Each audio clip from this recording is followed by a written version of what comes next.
my portrayal. But I do think there's a need for much more detailed models. It's also true of us. We're working hard here at Reasons to Believe to make our model as comprehensive and detailed as possible. And this book is simply a work in progress. Okay. And I think if you compare More Than a Theory with my earlier book written 3 years ago, Creation is Science, you can see the progression. This is offering a much more detailed, comprehensive explanation than what we're able to provide in that book. And hopefully that will be a model or an example for people who take different positions to follow. Hugh, a final question on this chapter. For those who might wonder, Dr. Ross, aren't you just trying to win a science debate by this model? How would you respond to that question? Well, I am trying to win in the sense I'm trying to lay out what is the truth.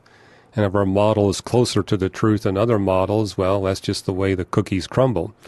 But I would also point out our model is not going to be a perfect description of the truth of the record of nature. It's simply an approximation. It's still developing? It's still, for obvious reasons. We don't know everything. Right. Only the creator of the universe knows everything. So he's got a perfectly developed model. So our model is still in process. And it's in need of critique. And so we're hoping that people who take different positions that will be critical of what we're developing, because that will be an assist to us to actually make our model better in the sense of making it more comprehensive, more detailed, and more robust in making predictions of future scientific discoveries and guiding future scientific and theological research for that matter. But yeah, we do point out where competing models are not as successful as we believe is what our model is, but we're not claiming to be perfectly successful either. All right. We'll look forward to how that unfolds in coming chapters. What are you going to cover in the next chapter? Next chapter, we're going to look at the strategies that have been used by the other players in the creation-evolution debates, and specifically how those strategies are getting in the way of making progress and resolution. The next chapter really addresses the frustration I see in lay audiences. It's like, we've been dealing with these creation-evolution controversies for a couple hundred years. And a lot of people are fed up with all the infighting and the squabbling and the why can't you people work together. And so what I kind of look at in Chapter 3 is what the problems were, but also there's some hope that we can work well with people that disagree with us. And I think that's something we've modeled here at Reasons to Believe, is that we can get along with atheists and theistic evolutionists and young earth creationists and others and say, look, we're all making mistakes. We're all doing things that are correct. And, proving that something is wrong is just as important as proving what is right. And so if you're doing research where you're establishing what's wrong, that's an important contribution that can guide us to what is right. So I'm hoping that in the next chapter people can see, yeah, we've been doing it the wrong way, but there is a way whereby we can, quote, work together in the common pursuit of finding truth. We'll explore that next time. Thank you, Hugh. And at the end of the last podcast, you mentioned a frustration that lay people have held in considering this science debate that's been raging, I think you said 200 years, if I remember correctly. Well, there's one website called The Eternal Debate, which makes the point that humanity's been arguing about these issues since the very beginning, and there's no hope for resolution. I'm more optimistic. All right. Talk about that optimism. Right. Well, I think that it is true, as you can see on such websites like The Eternal Debate, that people are just throwing mud at one another. A lot of name-calling and, a lot of attempts at political action and legal action, rather than working together to say, okay, there's a right answer out there. Let's see if we can work together to find it. And indeed, I think there's justifiable frustration that is not happening. And people are saying, can you guys just simply stop fighting and actually roll up your sleeves and begin to do the necessary work to find the right answer? But of course, these are emotional subjects.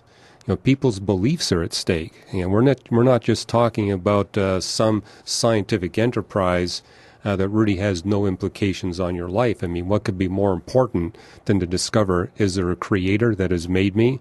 Am I answerable to that creator? Or is there no God at all and I can do whatever I want?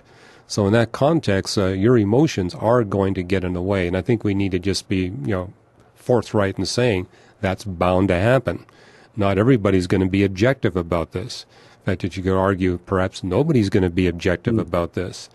And one of the things I appreciate about my own discipline of astronomy is that astronomers typically are much more forthright in telling their audiences, whether they be lay people or fellow scholars, this is what my biases are. This is where I'm coming from.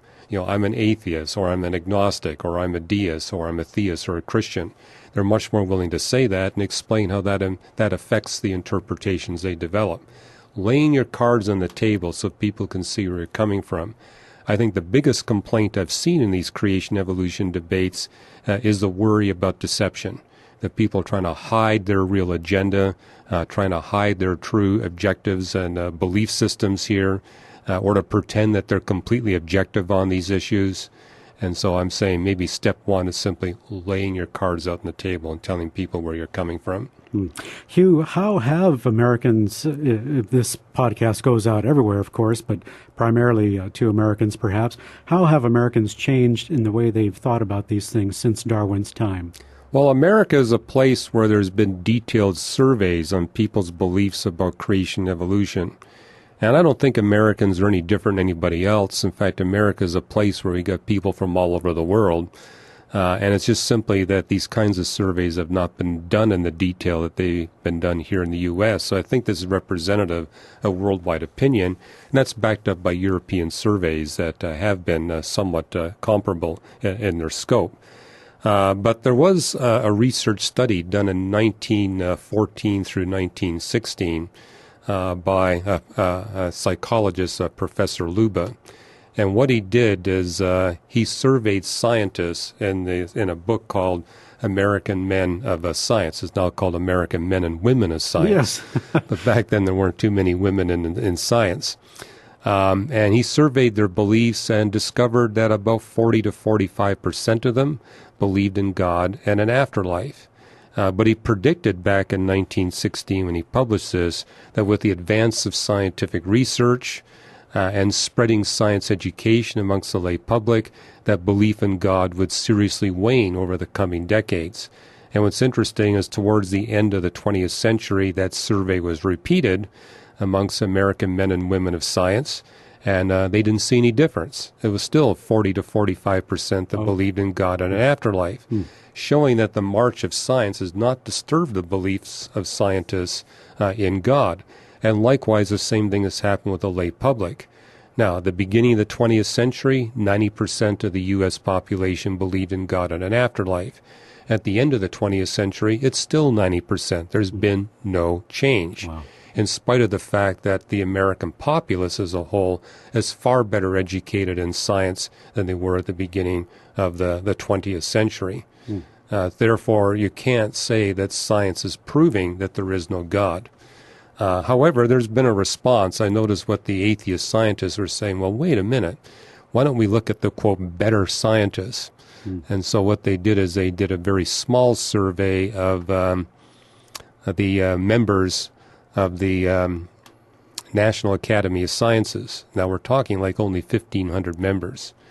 And so it's a very small sample, and they sampled about 500 out of that were in the biological and physical sciences. So they didn't really go after the social sciences. And they discovered in that group only 7% believed in God and an afterlife. Okay. So the comment was, well, the better scientists are more likely to be atheists. However, the survey that was taken was not the same as a survey given to American men and women of science. So it's different questions.